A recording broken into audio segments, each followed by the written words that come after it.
بسم اللہ الرحمن الرحیم۔ السلام علیکم۔ یہ کاشانہ بصیرت کا آڈیو بک چینل ہے اور آپ کی سماعتوں کی نظر اب جو کتاب کی جا رہی ہے اس کا نام ہے عقائد امامیہ، 150 اصولوں پر مبنی شیعہ اثنا عشری عقائد کی مختصر لیکن واضح اور استدلالی شرح۔ تالیف کی ہے آیت اللہ جعفر سبحانی نے اور ناشر مرکز چاپ و نشر مجمع جھانی اہل بیت علیہ السلام۔ اس کا ترجمہ کیا ہے سید قلبی حسین رضوی نے، اصلاح و نظر ثانی سید احتشام عباس زیدی، ناشر مرکز چاپ و نشر جامع جہانی اہل بیت علیہ السلام، طبع اول، سال طبع ربیع الاول 1422 ہجری۔ جملہ حقوق محفوظ ہیں۔ جمہوریہ اسلامی Iran, Tehran, post box number 7368۔ ابن عباس نے فرمایا، پیغمبر خدا صلی اللہ علیہ وآلہ وسلم کی خدمت میں ایک شخص حاضر ہوا اور عرض کی، اے پیغمبر، علم و دانش کی ابتدا کیا ہے؟ آپ صلی اللہ علیہ وآلہ وسلم نے فرمایا، خدا کو اس طرح پہچان لیا جائے جس کا وہ سزاوار ہے۔ ریفرنس نمبر 1، توحید صدوق 285۔ امام جعفر صادق علیہ السلام نے فرمایا، انسان پر سب سے اعلیٰ اور لازم ترین فریضہ خدا کی معرفت اور اس کی بندگی ہے۔ ریفرنس نمبر 2، بحار الانوار جلد 4 صفحہ نمبر 55۔ فہرست ملاحظہ فرمائیے۔ موضوع اور صفحہ۔ موضوع: عرض ناشر صفحہ نمبر 53، پیش لفظ 55۔ اصول عقائد کا پہلا حصہ، اسلام میں معرفت کی راہیں۔ پہلی اصل 62، کائنات اور دینی حقائق کی معرفت حاصل کرنے کے لیے اسلام 3 وسیلوں حس، عقل اور وحی سے استفادہ کرتا ہے۔ دوسری اصل 64، انبیاء الہی کی طرف سے عقیدے کی دعوت اس پر عمل کے ساتھ ہے۔ دین کی نگاہ میں بھی عمل کے بغیر عقیدہ اور عقیدے کے بغیر عمل نجات بخش نہیں ہے۔ تیسری اصل صفحہ نمبر 65، عقائد اور دینی احکام حاصل کرنا 2 الہی حجتوں یعنی عقل اور وحی پر منحصر ہے۔ چوتھی اصل صفحہ نمبر 65، چونکہ عقل اور وحی دونوں حجت الہی ہیں اسی لیے حقیقی معنی میں ان میں ہرگز ٹکراؤ پیدا نہیں ہوتا اور اسی طرح علم و وحی بھی کبھی تعارض پیدا نہیں ہوتا۔ پانچویں اصل 66، کائنات کی حقیقتیں ہماری فکر و اندیشے سے بالاتر ایک مستقل وجود کی مالک ہیں اور حقیقت ایک ابدی و جاودانہ معقولہ ہے۔ ہستی کے بارے میں اسلام کا نظریہ۔ چھٹی اصل صفحہ نمبر 68، کائنات خداوند متعال کی مخلوق ہے، اس کے اجزا حق سے وابستہ ہونے کے علاوہ کوئی حقیقت نہیں رکھتے اور حق خدا سے ایک لمحہ بھی بے نیاز نہیں ہیں۔ اشیاء کا مرکز فیاض ہستی سے ہر قسم کا قطع تعلق ان کے عدم اور نابودی کے برابر ہے۔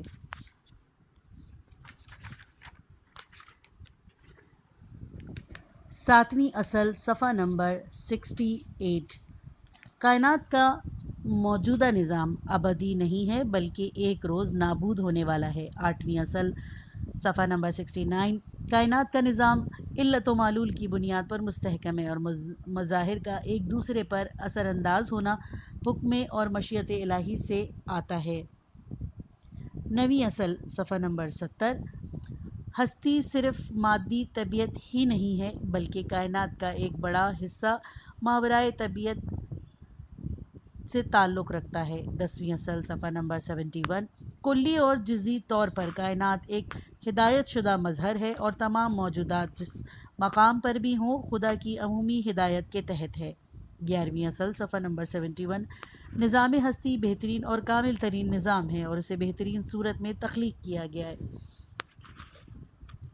12ویں اصل صفحہ نمبر 72، چونکہ کائنات فعل خدا کا مظہر ہے جو حق مطلق ہے اسی لیے خدا کی پیدا کردہ چیز بامقصد ہوتی ہے اور وہ کسی چیز کو بیہودہ خلق نہیں کرتا۔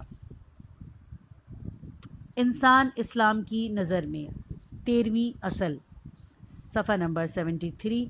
انسان جسم و روح پر مشتمل ایک مرکب ہے۔ مرنے کے بعد اس کا جسم گل سڑ جاتا ہے لیکن اس کی روح خدا کے حکم سے غیر فانی اور ابدی رہتی ہے۔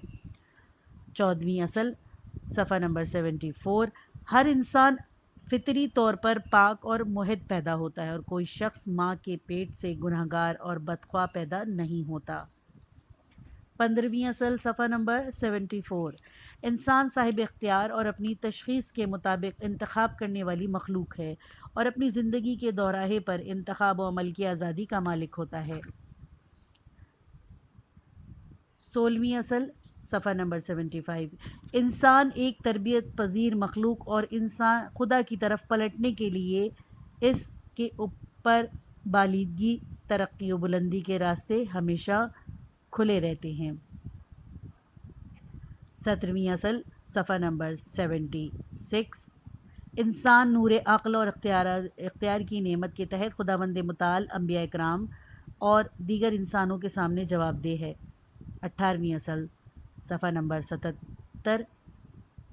کوئی بھی انسان کسی دوسرے پر برتری و بالادستی کا حق نہیں رکھتا مگر یہ کہ معنوی کمال کا مالک ہو۔ اس کمال کا اعلیٰ ترین مقام تقویٰ اور پرہیزگاری ہے۔ 19ویں اصل، صفحہ نمبر 78۔ انسان کے اندر اخلاق کے اصول فطری بنیاد کا حامل ہے، دائمی اور ابدی ہے اور زمانے کے گزرنے سے اس میں کسی قسم کی تبدیلی پیدا نہیں ہوتی۔ 20ویں اصل، صفحہ نمبر 79۔ باوجود اس کے کہ انسان کے اعمال کی جزا اور سزا دوسری دنیا میں دی جائے گی، اس دنیا میں بھی جس کا نظم و نسق مدت برات الہی کے تحت چلتا ہے، انسان کے عمل کے بارے میں بے تفاوتی نہیں برتی جاتی بلکہ مشیت الہی کے تحت اس کا عکس العمل رونما ہوتا ہے۔ 21ویں اصل، صفحہ نمبر 80۔ قوموں کی ترقی اور زوال کی علت بیرونی عوامل کے علاوہ ان کے عقائد و اخلاق اور کردار پر بھی منحصر ہے اور یہ اصول قضاء و قدر الہی سے منافی نہیں بلکہ اس کا ایک جز ہے۔ 22ویں اصل، صفحہ نمبر 81۔ بشریت کی تاریخ کا مستقبل روشن ہے اور سرانجام دنیا کی حکمرانی کی باغ ڈور صالح افراد کے ہاتھ میں آئے گی۔ 23ویں اصل، صفحہ نمبر 82۔ انسان خصوصی عظمت کا مالک ہے چونکہ ابتدائی خلقت میں مسجود ملائکہ قرار پایا، اسی لیے اس پر لازم اور واجب ہے کہ ہر اس کام سے اجتناب کرے جو اس کی عظمت کے منافی ہو۔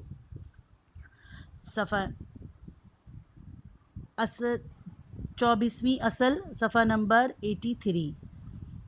انسان کی عقلی زندگی اور فکری تربیت کو اسلام میں خاص اہمیت حاصل ہے، اس بنا پر انسان کو بیہودہ کام اور اندھی تقلید سے پرہیز کرنا چاہیے۔ 25ویں اصل، صفحہ نمبر 84۔ اقتصادی، سیاسی اور دوسری میدانوں میں بشر کو اس حد تک انفرادی آزادی حاصل ہے کہ جو اس کی معنوی ترقی اور عام سماجی مصلحتوں کے منافی نہ ہو۔ 26ویں اصل، صفحہ نمبر 85۔ ایمان، یقین اور قلبی اعتقاد ہے، زور و زبردستی انسان کے دل میں نہیں ڈالا جا سکتا۔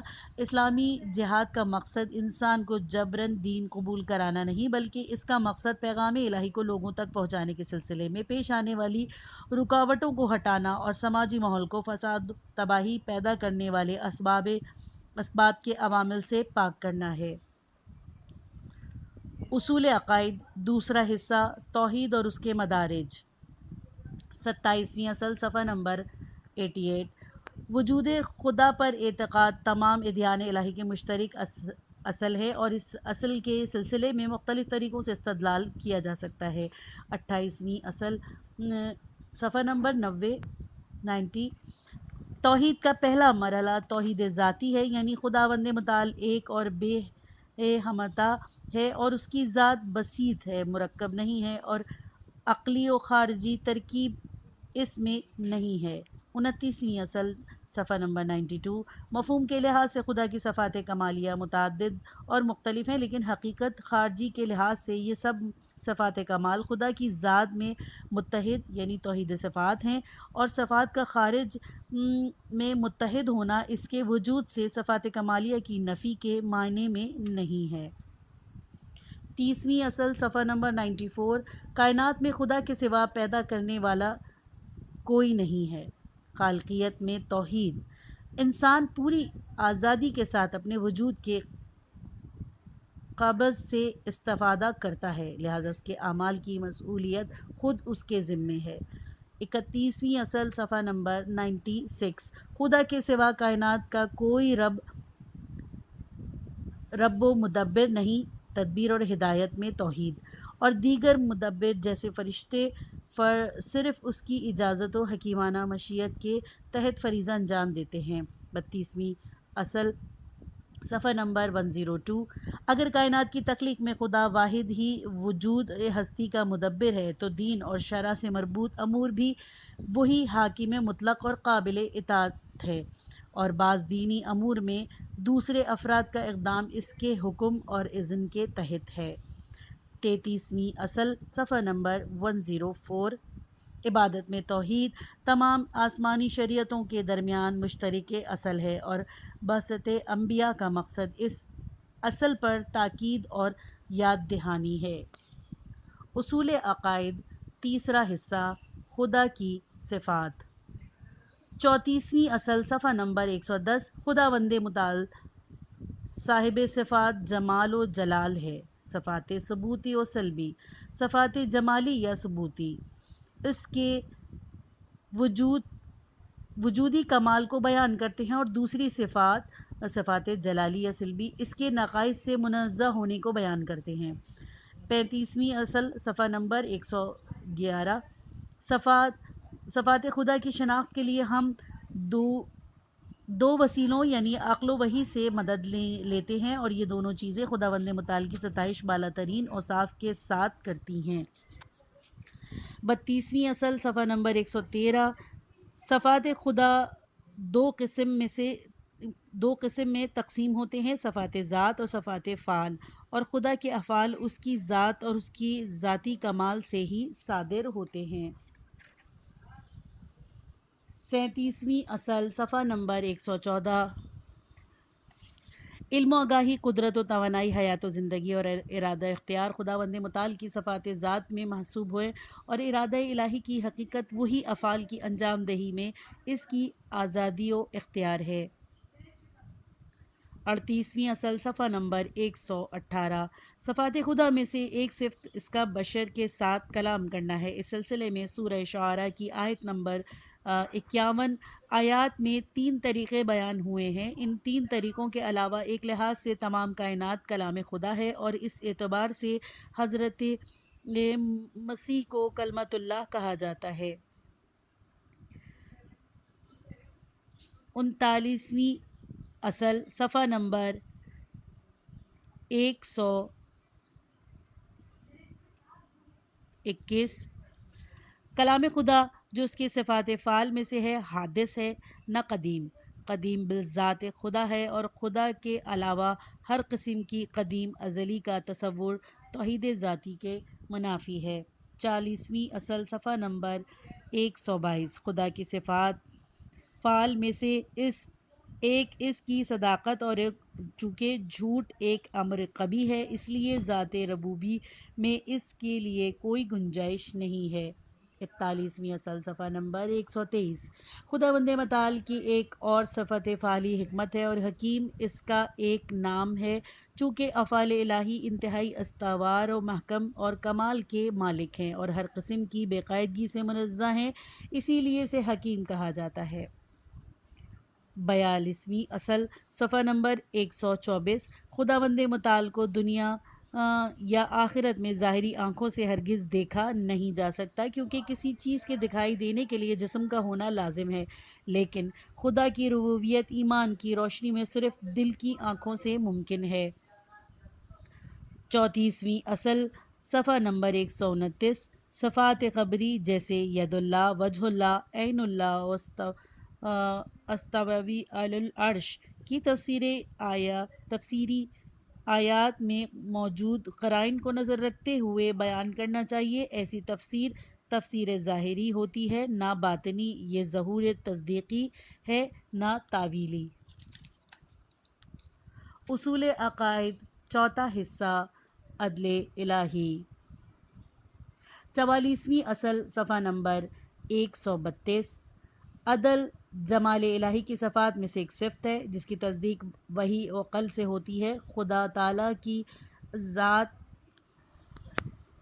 جو جہل، عجز و احتیاج کی علامت ہے، سے پاک و منزہ ہے۔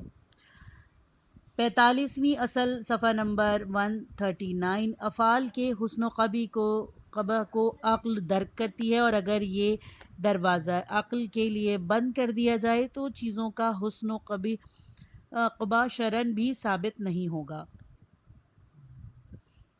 46ویں اصل، صفحہ نمبر 141۔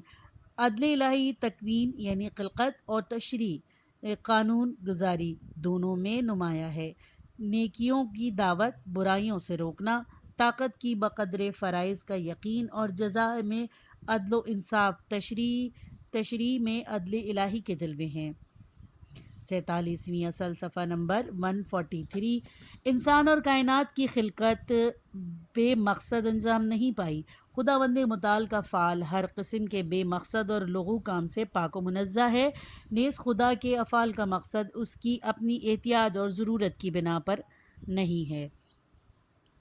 قضاء و قدر، 48ویں اصل، صفحہ نمبر 143۔ قضاء و قدر اسلام کے مسلم عقائد میں سے ہے، لیکن جو افراد اس کے پیچیدہ مسائل کے حل کے لیے فکری طور پر آمادہ نہ ہوں انہیں ان مسائل میں الجھنا نہیں چاہیے، اور ایسے افراد کے لیے اس کا اجمالی اعتقاد کافی ہے۔ 49ویں اصل، 145۔ قدر چیزوں کی اندازہ گیری کے معنی میں ہے، اور قضا ان چیزوں کا حتمی طور پر واقعہ ہونا ہے۔ یہ دونوں مزید دو قسموں میں تقسیم ہوتے ہیں، یعنی علمی قضاء و قدر اور فعلی و عینی قضاء و قدر۔ 50ویں اصل، صفحہ نمبر 148۔ الہی قضاء و قدر انسان کی آزادی و اختیار کے منافی نہیں ہے، بلکہ تقدیر الہی اس پر ہے کہ انسان کا فعل پورے اختیاری و آزادی کے ساتھ اس سے صادر ہو۔ انسان اور اختیار، 51ویں اصل، صفحہ نمبر 150۔ انسان کی آزادی و اختیار ایک مخصوص اور ناقابل انکار حقیقت ہے۔ ہر انسان کا ضمیر اور اس کی عقل اس کی تصدیق کرتی ہے۔ اگر ایسا نہ ہوتا تو انبیاء کی رسالت لغو اور بے فائدہ ہوتی۔ 52ویں اصل، صفحہ نمبر 151۔ انسان اپنے کام میں مجبور نہیں ہوتا اور ساتھ ہی بالکل آزاد بھی نہیں ہے۔ دوسرے الفاظ میں نہ جبر ہے نہ تفویض، کھلی ڈھیل، یعنی بلکہ ان دونوں کے درمیان ایک چیز ہے۔ 53ویں اصل، صفحہ نمبر 153۔ خدا تعالی ازل سے ہمارے افعال اور اعمال سے آگاہی رکھتا ہے، اور اس کا یہ ازلی علم انسان کی آزادی و اختیار کے بالکل منافی نہیں ہے۔ اصول عقائد، پانچواں حصہ، بعثت انبیاء کی ضرورت پر دلائل، 54ویں اصل، صفحہ نمبر 156۔ خدا کی حکیمانہ مشیت کا تقاضا ہے کہ انسان کو خلقت کے اعلیٰ مقاصد تک پہنچنے کے لیے صرف اسے اس کی عقل کی ہدایت پر نہ چھوڑے، بلکہ اس مقصد کے لیے اس کی طرف اپنی جانب سے انبیاء کو بھی بھیجے۔ 55ویں اصل، صفحہ نمبر 159۔ قرآن مجید انبیاء کی بعثت کا مقصد توحید کی بنیادوں کو مستحکم کرنا، تزکیہ و تہذیب و نفس، قرآن کی تعلیم اور عدل و انصاف کی بنیاد پر لوگوں کا قیام شمار کرتا ہے۔ 56ویں اصل، صفحہ نمبر 163۔ سچے انبیاء کو پیغمبری کا جھوٹا دعویٰ کرنے والوں کے درمیان تین طریقوں سے پہچانا جا سکتا ہے۔ نمبر 1 اعجاز، نمبر 2 گزشتہ پیغمبر کی تصدیق، اور نمبر 3 ایسے قرائن و شواہد کا مجموعہ جن سے ان کے دعوے کی تصدیق ہوتی ہو۔ 97ویں اصل، صفحہ نمبر 164۔ معجزہ اور نبوت کی صداقت کے درمیان ایک منطقی رابطہ پایا جاتا ہے، اور معجزہ دعوے کی صداقت کی ایک منطقی دلیل ہے، نہ قائل کرنے کی دلیل۔ 98ویں اصل صفحہ نمبر 165۔ اگر کوئی خارق العادہ اور غیر معمولی کام نبوت کے اعادہ کے ساتھ انجام پائے تو اسے معجزہ کہتے ہیں۔ اگر دعوے نبوت کے بغیر کوئی صالح شخص کسی غیر معمولی کام کو انجام دے تو اسے کرامت کہتے ہیں۔ 59ویں اصل صفحہ نمبر 166۔ معجزہ دراصل 4 خصوصیات کی بنا پر سحر و جادو سے جدا ہوتا ہے۔ نمبر 1، تعلیم و تربیت کے بغیر ہو۔ نمبر 2، مقابلے کی دعوت دی جائے۔ نمبر 3، ناقابل تردید ہو۔ نمبر 4، غیر معمولی کاموں میں تنوع ہو۔ 60ویں اصل صفحہ نمبر 168۔ غیب کی دنیا سے انبیاء کا رابطہ وحی کے ذریعے قائم ہوتا ہے، نہ کہ عقل و فہم یا حس و ظاہری امور سے۔ وحی الہی کی حقیقت عمومی پیمانوں سے درک و پیمائش کے قابل نہیں ہے۔ 61ویں اصل صفحہ نمبر 169۔ وحی مادہ پرستوں کے تصور کے برخلاف نہ تو پیغمبروں کی سوچ یا غیر معمولی ذہانت کی پیداوار ہے، اور نہ ان کے نفسیاتی و روحی حالات کا ظہور ہے۔ مؤخر الذکر تفسیر کے تحت وحی مضمون کے لحاظ سے عصر جاہلیت کے مشرکین کے قول کے مطابق بیہودہ خواب کے علاوہ کچھ نہیں۔ پیغمبروں کی عصمت۔ 62ویں اصل صفحہ نمبر 172۔ انبیاء الہی وحی کو محفوظ کرنے اور اس کو امت تک پہنچانے میں ہر قسم کی عمدی یا سہوی خطا سے محفوظ اور مبرہ ہوتے ہیں، اور وحی کو حاصل کرنے کے لمحے سے اسے پہنچانے تک مکمل طور پر ملائکہ کی محافظت میں رہتے ہیں۔ 62ویں اصل صفحہ نمبر 173۔ انبیاء ہر قسم کے گناہ اور نامناسب کام سے محفوظ ہوتے ہیں، اور ان کی دعوت کی حقانیت پر لوگوں کا اعتماد اسی صورت میں پیدا ہو سکتا ہے کہ وہ گناہ سے پاک ہوں۔ اس کے علاوہ وہ ایسے ہدایت یافتہ افراد ہیں کہ ان کا اعلیٰ علمی و معنوی اعتبار سے ضلالت و گمراہی کے ساتھ جمع نہیں ہو سکتا۔ 64ویں اصل صفحہ نمبر 174۔ انبیاء گناہ سے محفوظ ہونے کے علاوہ اختلافات میں فیصلہ دینے، احکام اور دینی موضوعات کی تشخیص اور لوگوں کے عمومی مسائل کے سلسلے میں بھی سہو و خطا سے محفوظ ہوتے ہیں۔ اصولی طور پر لوگوں کا اعتماد اور بعثت کے مقاصد اسی صورت میں پورے ہو سکتے ہیں کہ جب خدا کے انبیاء وسیع عصمت کے مالک ہوں۔ 65ویں اصل صفحہ نمبر 176۔ انبیاء مذکورہ مراحل میں عصمت کے علاوہ نفرت انگیز بیماریوں اور ایسے کردار سے پاک و منزہ ہیں جو انسانوں کی روحی پستی کو ظاہر کرتے ہیں۔ 66ویں اصل صفحہ نمبر 177۔ انبیاء الہی کی عدم عصمت کے سلسلے میں قرآن مجید کی بعض آیات کے ظاہر سے کیے جانے والے ہر قسم کے استنباط عاجلانہ فیصلے ہیں جن سے پرہیز کرنا چاہیے، اور ایسے امور سے اجتناب کے لیے خود آیات کے اندر موجود قرائن سے ان کی تفسیر کرنا چاہیے۔ 67ویں اصل صفحہ نمبر 178۔ خدا تعالیٰ کے جلال و جمال کے عالی ترین معرفت عطات کے روشن نتائج اور دنیا و آخرت میں گناہ کے برے اثرات سے مکمل آگاہی کا سرچشمہ انبیاء کی عصمت ہے۔ 68ویں اصل صفحہ نمبر 179۔ انبیاء کی عصمت ان کی آزادی اختیار کے منافی نہیں ہے، اور پروردگار کی قدرت یا اس کے حکم سے سرتابی کے نتائج سے ان کی مکمل آگاہی بدکاری یا تقویٰ کے انتخاب کے سلسلے میں انسان کی ذاتی قدرت اور اختیار ان سے سلب نہیں کرتی۔ 69ویں اصل صفحہ نمبر 180۔ تمام انبیاء معصوم ہیں، اور یہ بھی ممکن ہے کہ کوئی فرد معصوم ہو لیکن پیغمبر نہ ہو۔ چنانچہ قرآن مجید کے واضح حکم کے تحت حضرت مریم علیہ السلام بنت عمران معصوم تھیں لیکن پیغمبر نہ تھیں۔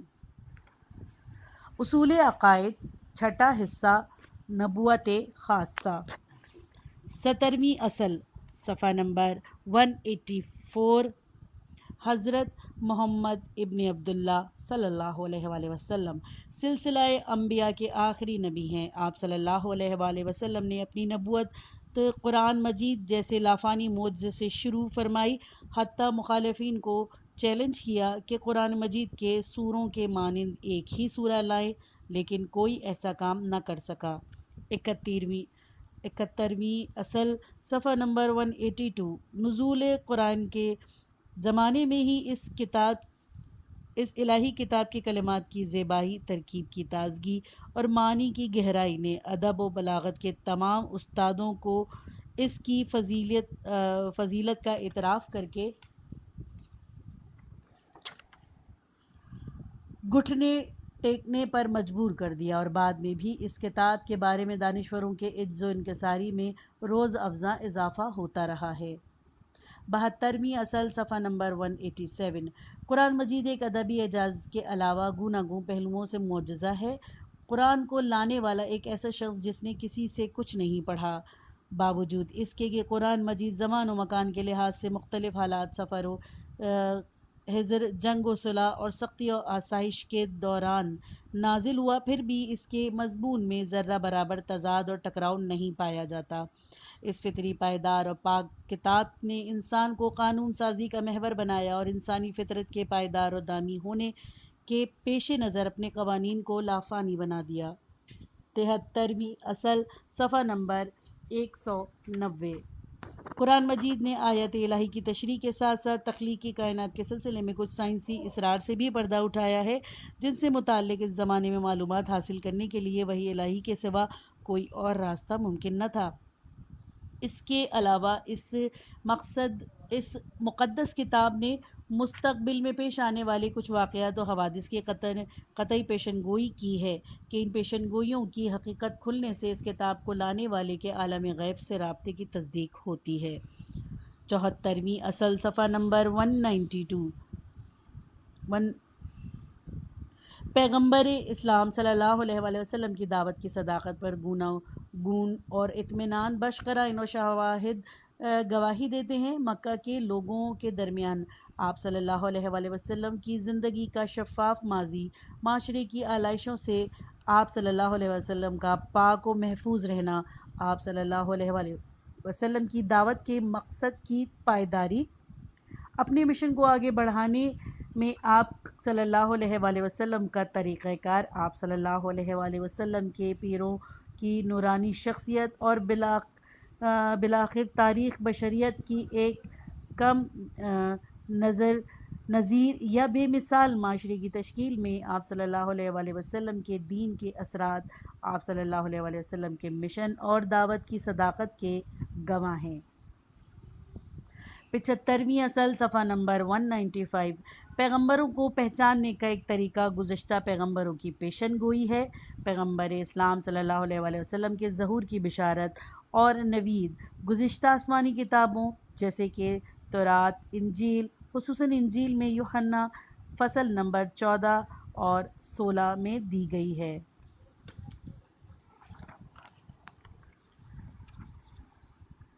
76ویں اصل، صفحہ نمبر 197، پیغمبر اسلام صلی اللہ علیہ وآلہ وسلم قرآن مجید کے علاوہ کچھ اور معجزات اور کرامتوں کے بھی مالک تھے، جن میں شق القمر، معراج، اہل کتاب سے مباہلہ میں فتح یابی اور غیب کی خبر دینا وغیرہ قابل ذکر ہیں۔